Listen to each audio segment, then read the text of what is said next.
السلام عليكم، مرحبا بكم في قناتي سالم درايفز. قناة اللي راح تكون مختصة في ألعاب ومحاكية السيارات والسباقات. الفيديو هذا ما راحش يكون توتوريال، بل فيديو فور فن تاع تركيب البي سي جديد اللي حبيت نطلعه بعد ما داروا التيزر الأول تاع فورزا هورايزن 6. بعد ما أكدوا السيستم ريكوايرمنتس تاع اللعبة، بإذن الله البي سي هذا راح يكون قادر يمشيها على دقة 1440p Ultra Presets بكل أريحية، وزيد راح يكون الأساس تاع القناة فيما يخص الريكوردينج والإيديتينج تاع الفيديوهات. قبل ما نبدأ التركيب نديروا دورة خفيفة على القطع. نبداو بالقطع اللي راح نبدلهم ولا نابجريديهم في المستقبل، اللي هما السي بي يو، ماذر بورد والرامات. السبب الوحيد اللي خلاني خير هذا الكومبو اللي راح نشوفوه هو البرايسز تاع دي دي ار 5، وبحكم انه عندي رامات دي دي ار 4 من البي سي القديم، قلت نبيلدي بي سي دي دي ار 4 ما بدي يحطوا الاسعار تاع دي دي ار 5 وندير ابجريد. وزيد ما حبيتش نصرف بزاف على حاجه راح نبدلها اني anyway، اللي هي هذا الكومبو. السي بي يو كنت حاب الاي 7 12700 كي او الاي 5 12600 كي، بصح ما لقيتهمش متوفرين في السوق، واللي كاين مستعملين وباسعار مبالغ فيها. بعد بحث عميق الخيار كان مع الاي 5 14400 اف، سي بي يو 10 انويه و16 ثريد، عنده اداء محترم في الجيمنج والخدمه باستهلاك تاع طاقه منخفض مقارنه بالخيارات اللي كنت ذكرتهم. والحاجه الاهم انه سيبورتي دي دي ار 4. على كل حال ما راحش يكون مهم بزاف بحكم انه الريزولوشن راح تكون على دقه 1440p. المذر بورد هي الجيجا بايت ب 760 ام. الميزات اللي تستاهل الذكر فيها هي جينا بيو اس بي تايب سي و2 NVMe Gen 4 سلوتس، وفي ار ام تاعها ثاني مقبول بهيت سينك مليح للتبريد، وفيها ثاني الاوبشن تاع كيو فلاش اللي تخليك تابديتي البايوس بلا ما تركب السي بي يو والرامات. وبالنسبه للرامات استعملت اللي مركبهم في البي سي القديم، كورسير فينجنس برو 32 جيجز بسرعه 3600 ميجا هرتز CL 18. الكولر هو اكثر حاجه متحمس لها في هذا البيلد. ديب كول اساسين 4 يعتبر واحد من افضل الاير كولرز، يجينا بدول تاور، والحاجه اللي تميزه على الفئه تاعو هي البروتال ديزاين تاعو، واللي يخرج مليح مع الاول بلاك تيم اللي راني حابه. راح يكون اوفر كيل لل 14400 اف، بصح سوليد فيوتشر بروف. بالنسبه للجي بي يو الخيار كان الار تي اكس 5070 نسخه الايسوس برايم، جينا بتبريد بزاف مليح وبزاف كوايت. كنت حاب نجيب الار تي اكس 4070 تي اي سوبر اللي تعتبر خير من 5070 في الرو برفورمانس، وبفي رام 16 جيجا مقارنه ب 12 جيجا. للاسف ما لقيت حتى وحده متوفره، والقله المستعملين في السوق الاسعار نتاعهم قريب كيما نتاع 5070 تي اي. في هذه الحاله نفضل 5070 اللي راح تكون more than enough لفورزا هورايزن 6 والجيمز اللي راح نلعبهم في هذه الشانل، وزيد نيور دي ال اس اس 4.5 والفريم جين. ستورج بصراحة هو أسوأ حاجة في هذا البيلد، قلة كبيرة في السوق، تلقى غير الخردة متوفرة بأسعار باهظة، والحاجة الهاي اند إذا لقيتها تلقاها بأسعار خيالية. اضطريت نجيب هذا الأداتا 512 جيجز NVMe Gen 3 جد بسيط، راح نخصصه للويندوز اونلي، زائد ستورج اللي مركبوه في البي سي القديم 240 جيجا نديرو سكراتش ديسك 512 للفايلز 1 تيرا بايت للجيمز. بالمناسبة هذا أسوأ SSD تقدر تشريه، يسبب بزاف ستاترز خاصة كي دير الالترا تكستشرز. بإذن الله راح يكون ثاني خيار مؤقت ما بيد ما يهبطوا الأسعار.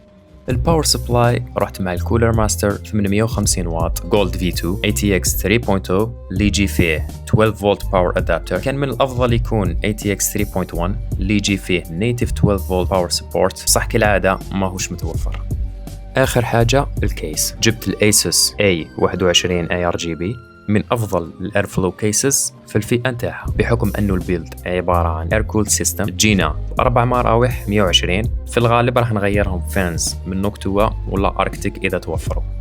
راح نخلي لكم الريفيوز والمراجع تاع كل قطعه في الديسكريبشن، في حال ما حبيتوا تعرفوا تفاصيل اكثر ولا تشروا قطع كيما هما. بلا ما نطول عليكم بزاف نخليكم مع التركيب ونشوفكم في اخر الفيديو مع البنش ماركس.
بعد ما كملت الانستاليشن تاع الويندوز والدرايفرز نروحوا للبنش مارك. قبل ما نشوفوا النتائج حاب نوضح باللي الجي بي يو راهي ستوك، يعني بلا اوفر كلوك، بالرغم انه سلسله ال50 ممتازه بزاف من ناحيه الاوفر كلوكينج وتقدر تربح حتى 10% تاع performance زايده. بصح في الغالب راح نخليها ستوك، بالك ندير لها باور ليميت باش ينقص استهلاك الطاقه، خاصه انه الاداء الحالي اكثر من كافي بالنسبه لي. والحاجه اللي عجبتني بزاف في هذا البيلد وحاب نحكي عليها هي انه البي سي كان بزاف كوايت تحت الضغط والحراره كانت منخفضه ومتحكم فيها مليح.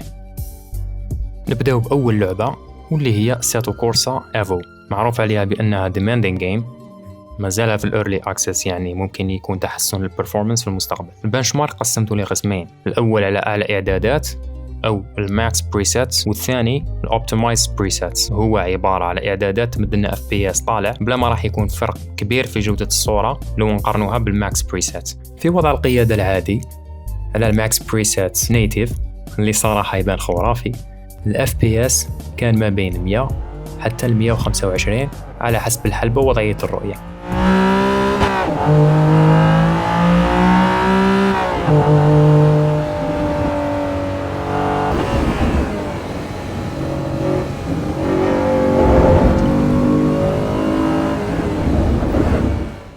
أما في وضع القيادة اللي سميته المزري، عبارة عن Heavy Rain وماكس AI Drivers، ال FPS كان ما بين 90 حتى 100 وفي بعض الحالات يوصل حتى 110 فريمز.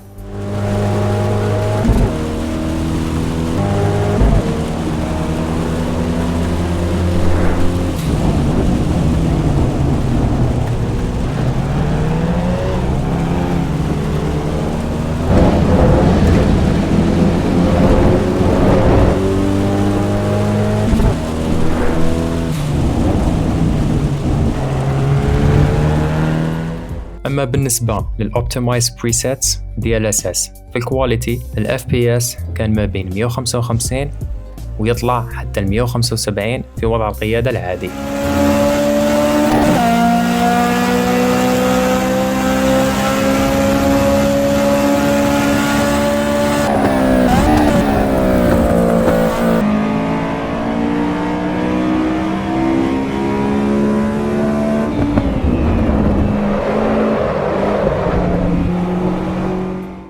و120 حتى 130 في وضع القيادة المزري.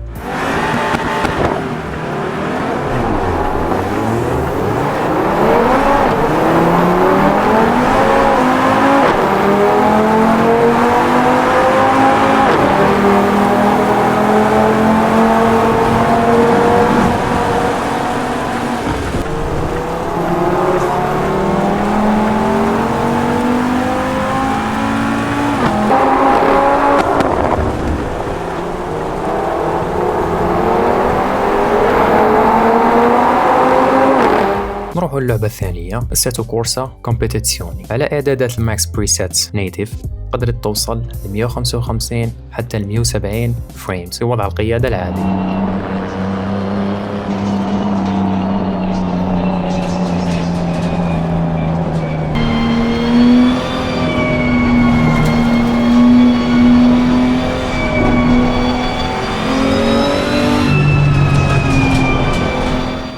اما بالنسبه لوضع القياده المزري اللي صح كان مزري ما كنت نشوف فيه والو. هافي رين وماكس اي اي درايفرز اللي كانوا 50، الاف بي اس هبط حتى ل 55 الى 65 فريمز.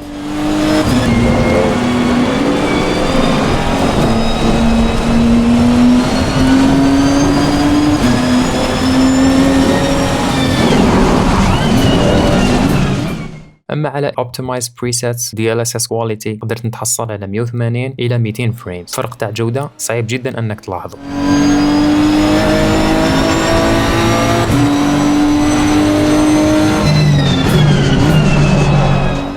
وفي القيادة في الوضع المزري ال FPS كان يتراوح من 90 حتى ل 100 فريمز، و75 فريم كي تكون في الزحمة تاع 50 درايفر.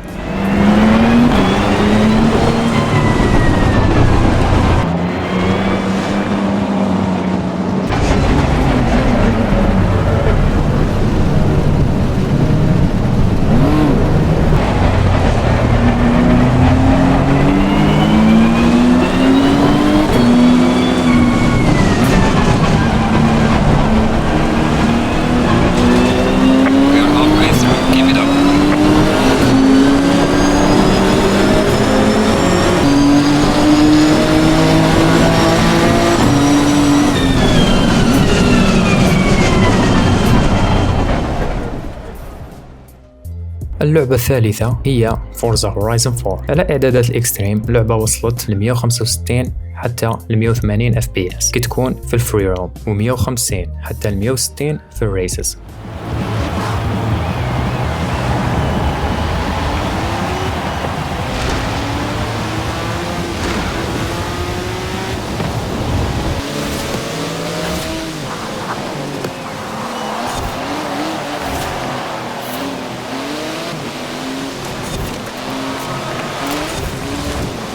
وبالأوبتمايز سيتنجز ال FPS كان ما بين 190 حتى 210 فريمز، و 175 ل 190 في الريسز، مع اختلاف طفيف في جودة الريفلكشنز.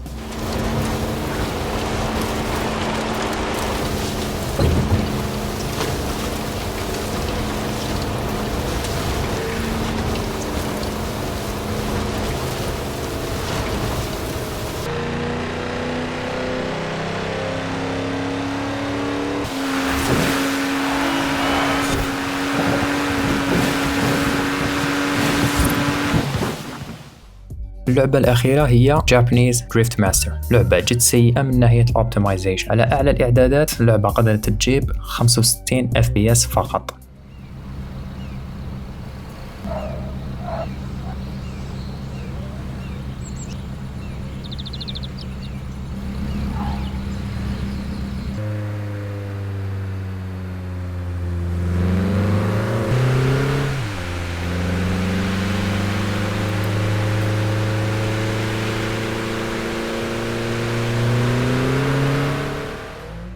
أما إذا حطيناها على DLSS Quality نشوفوا أنه الفريمز طلعوا ب 155 إلى 160 فريمز per second، والفرق في الكواليتي ولا الشاربنس كان صعب جدا أنك تلاحظه.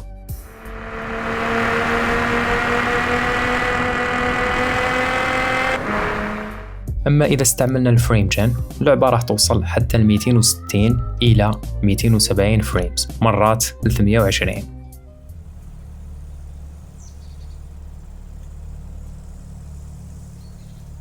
تحس أنه اللعبة مخدومة خصيصا للDLSS والفريم جن.